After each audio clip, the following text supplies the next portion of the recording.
there is a question which says, how do you scan the OT devices identified in the related and the related vulnerabilities?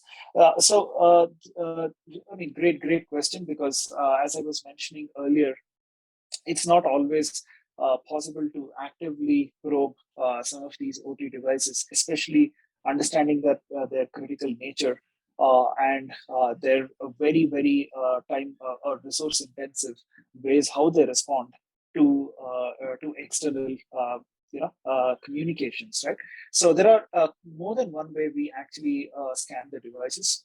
One is what we call it as a passive scanning. So we basically look at all the different traffic that comes out from these endpoints or devices through, let's say, just studying the PCAP that is coming from the switch or the gateway, or trying to passively monitor it, running some specific SDK scripts on, to get the data from its tertiary servers, like your historian servers. What are the logs that are generating?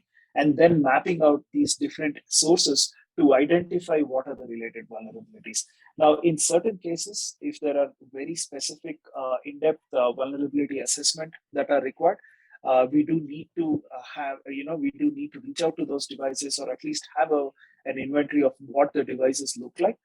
And then we do lookups on our own end to already identify our existing vulnerabilities within our Honeypot lab, and then map that profile with what our customers have.